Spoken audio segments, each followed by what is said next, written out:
Hello everybody, I hope you're doing well. Many fellas on the Substack ask me some interesting questions quite a lot of the time about their own journeys into paganism, different spiritual practices, Christianity, the different denominations.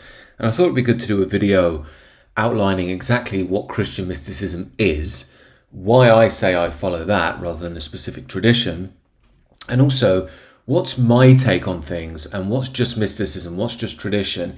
I think it's really important to understand this if you are taking an interest in this area, because I'm very passionate about you going on your own journey. I'm really happy to help in any way I can, really happy to have the conversations. But the truth is in your own heart, as the great spiritual teaching shows us, and that's true in my experience as well. It's an understanding beyond words, I think, and while we do need people who are a little further down the path to guide us and help us, we also need to take that journey by ourselves, but it's important to go into that journey with your eyes open. Now, I don't think I have to explain too much about mainline Christianity. I think you all know what that is. Obviously, there's different denominations, Catholic being the main one, and then all the different Protestant ones that are very big in the Anglo world, in the Germanic world as well, Methodism and baptism, Anglicanism, the list goes on. Now, a lot of these can be really like old school right wing, but more increasingly these days, they tend to veer more leftist, more soft, more rational humanist. I would personally view they've got lost from the tradition because they've essentially taken over their own understanding of things, and that's led to them being infiltrated, but that's my take. It's not true of every single one, but it's true of a lot. And that's why many men today, when they do embrace Christianity, will tend to go towards Catholicism or Orthodoxy, because they tend to be a lot more traditional, a lot more old.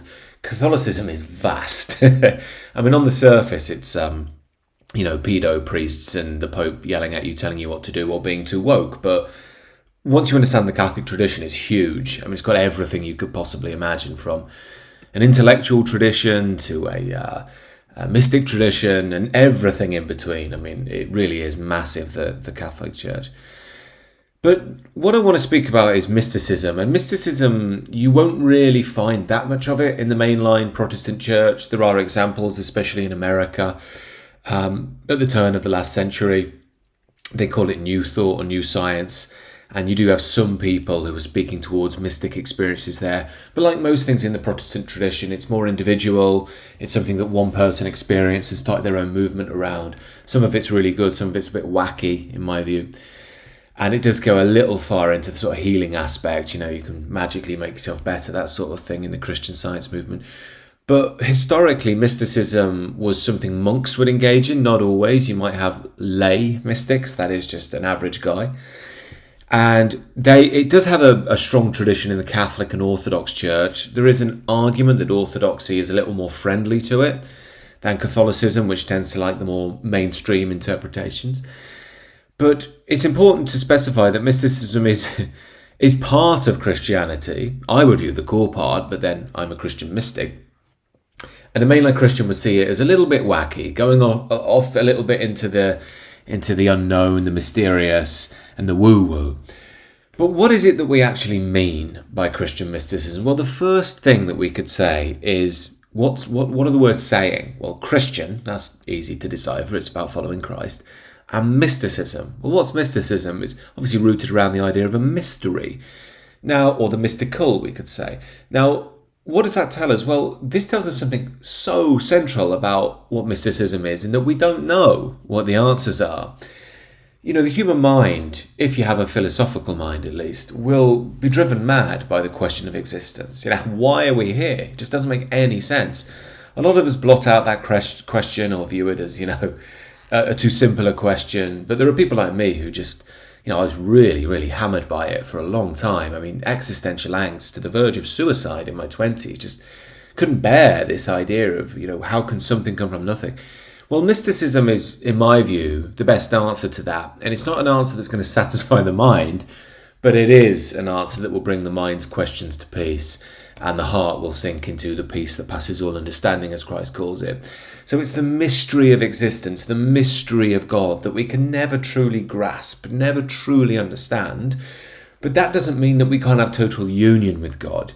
And this is I don't want to say the great promise, because mysticism isn't selling you anything, but it's almost the key element of mysticism is the idea that your soul can come into total union with God. Properly understood, there is no your soul. You know, your soul, if you like, is something that's outsourced from the love of God, and it returns to God, who is beyond all intellectual understanding, but we can sink into him on the heart level, the spirit level.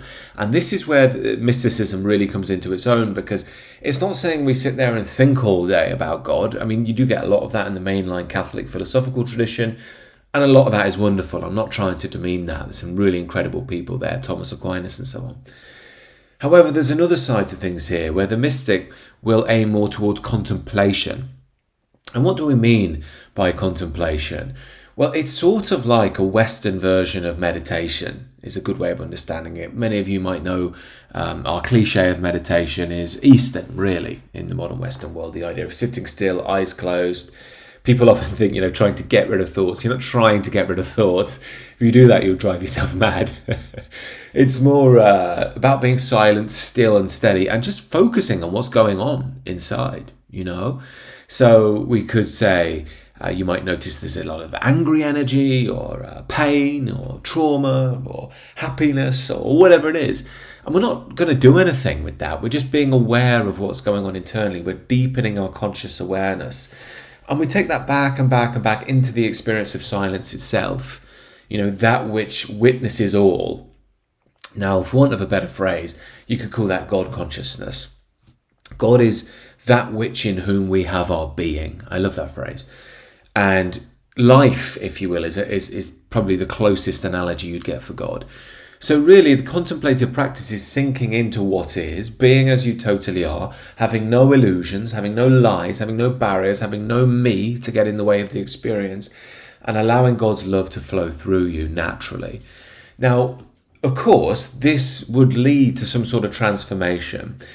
And this in the Christian understanding, because of course you can get different forms of mysticism. It's very, very strong in the Hindu tradition, the Buddhist tradition. You get it in the Islamic tradition, in Sufism and so on.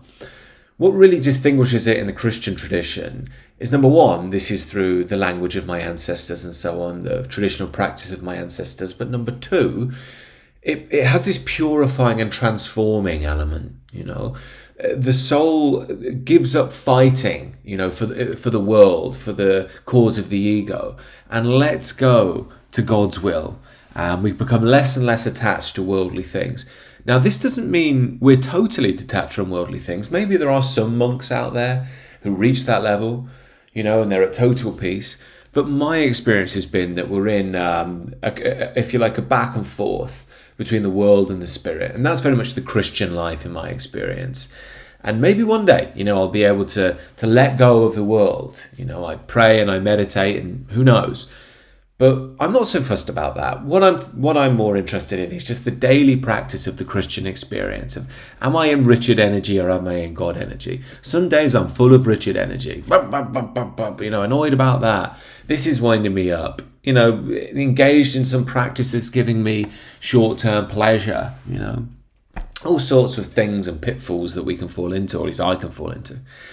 But it's about that consciousness, that knowing, I've got lost a bit in the world again here. And we're therefore going back to this inner transformative journey and becoming what we really are. I mean, my experience, I don't want to say this to try and make it sexy to anybody out there, because it's not the point. But I did find as I started to embrace this more, I became more sane, more rational as a person, less lost in intense fears, could communicate with the opposite sex a lot better. I felt a lot healthier as a man. And that's because I've been on this journey of, if you like, purging a lot of the sickness that was within. It's not completely gone, don't get me wrong, I'm far from perfect. And again, being illuminated, different parts of me showing me who I really am. It doesn't matter if I like myself or not. We're so self-centered, or at least I was, in our lives. Oh, I don't like myself. Oh, I'm great. Who cares? None of that matters, What matters is the energy within, God energy, What's God's opinion? And God doesn't like or hate you. He is. He just loves. He can't help but love. It's because love is his nature. And he'll just heal you by his very nature. And of course, in time, we come to this, you could say it's love-centered theology, which is rooted in the understanding that God is the master of all. Now, when we say love, as I often say, it's not smoochy-woochy Hollywood. Stacey, your eyes are on fire. It's not that sort of stuff. That's modern Western Hollywood nonsense. It's something like the melting of the self, total transcendence in the love of God, the eyes of God. And like I say, this will lead to what Christ calls the peace that passes all understanding. Now, there are many figures throughout the Christian tradition, perhaps most notably St. John of the Cross, Meister Eckhart. He was, I think, a Dominican theologian, part of the Catholic tradition, in about the 14th century in Germany. Eckhart Tolle named himself after him, actually. He has some beautiful writings if you want to explore Christian mysticism. Julian of Norwich, the first ever English woman to write a book. She wrote a book called Revelations of Divine Love. And again, it's just a wonderful contemplation on the nature of God, the nature of being. And more recently, a very popular figure with mystics today is Thomas Merton. He was a Catholic monk who had a lot of conversations with Eastern figures, specifically Thich Nhat Hanh, the famous Buddhist who died recently. Really wonderful books, and this actually introduced me to Christian mysticism, because I came from the Eastern roots, like most Westerners tend to these days. I came through like Buddhism and so on. But again, I think one really important thing to say about Christian mysticism that maybe marks it out from other mysticisms is it's the promise of God. I think I've said this in a recent video, but we can embrace Buddhist meditation. A lot of those practices are really beautiful, but it's almost like a letting go of the individual self into pure being, might be a sort of Advaita Vedanta or Buddhist angle. The Christian line is you let go to God. You know, when we're still in being, when we're free of the ramblings of the mind, we're in God's energy, God's love. That's why it really won my heart, was this, you know, I'm not meditating just in nothingness. I'm meditating in God, with God. You know, I'm not emptying my mind so there's nothing there. What's there is just what's only there, which is God's reality. Again, that's maybe a distinction between the religious and the non-religious. It's up to you which line you take, obviously. So again, this is something that I think is growing and will become more important in the Christian tradition, because many people are interested in the real spiritual experience in this day and age, not just ideas. Now, I don't want to dismiss Christian ideas, because properly understood, the ideas of the Christian tradition stem from the experiences of contemplation that have shown us the true nature of love. So again, I would say, and again, to be very clear, this is my take. You don't have to take this on board. You can have your own interpretation, but my take is, through the mystic understanding, people have real experiences of transcendent love. And then through the Christian tradition, that is trying to align that love with a stable path which we can follow to organize ourselves and society. So that would be something like, you know, why do we get married? Why not just go and sleep with all the women you like? Well, the answer to that is, if we do that, we'll see a degradation in society, because no one trusts each other anymore.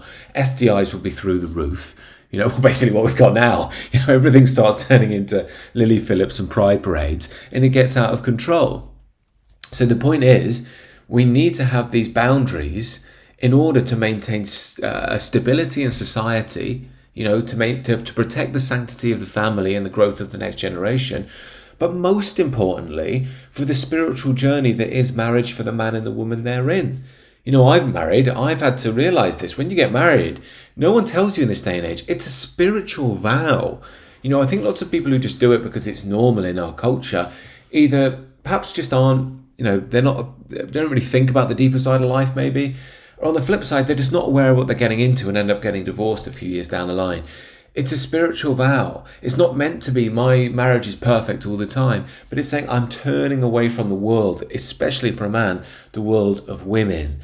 You know, I'm making this vow to move away from infinite pleasure. Now, we're not perfect in this, don't get me wrong. I know that's scary for many men. I don't want to have just one woman for the rest of my life. It's a common one. I don't want to have chicken for every meal. You know, I get all of that. It's really, really hard. But we have to understand we're being offered something far greater as individuals, as a collective, and so on. And that's the line of love. It's an organizing factor of love. And if we think that ultimate completion is going to come with bedding as many women as we can, we're still tied into the world. And that's where I believe the mysticism really comes in. God's love is always, always the great thing we can lean on. So that's a bit of a very specific thing to me, which is that interaction between mysticism and how that applies to the tradition.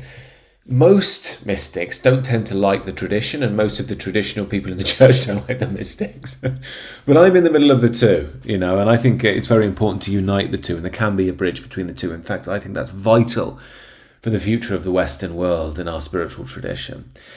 So I hope this is a basic introduction to Christian mysticism. I do think if you do want to read more, I'd highly recommend St. John of the Cross and also Meister Eckhart. They're both very accessible.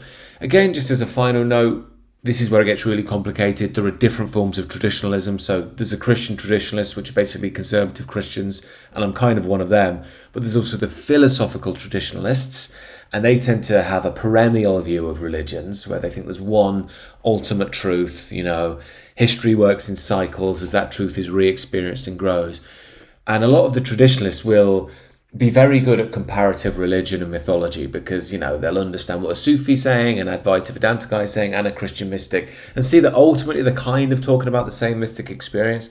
And I'm also drawn to a bit of that myself as well, which is why mysticism works very well for me. But I like the applied Christian tradition because I think it's vital for me as an individual, but also for the Western world as well, and for us as a collective. So I hope this clears some things up and makes some sense. Do let me know if you have any more questions below. And do come along to the free call for subscribers to the Substack tomorrow. Didn't mean to get your hopes up there if you're just a free member of the Substack. If you do have the paid Substack, it's only £5 a month. Come along to the monthly call tomorrow, ask any questions about this stuff, as well as a few more questions people will ask, and me speaking about this manifesto for Western men. Anyway, I hope that helps some of you out there. Do enjoy the rest of your day, and God bless, friends.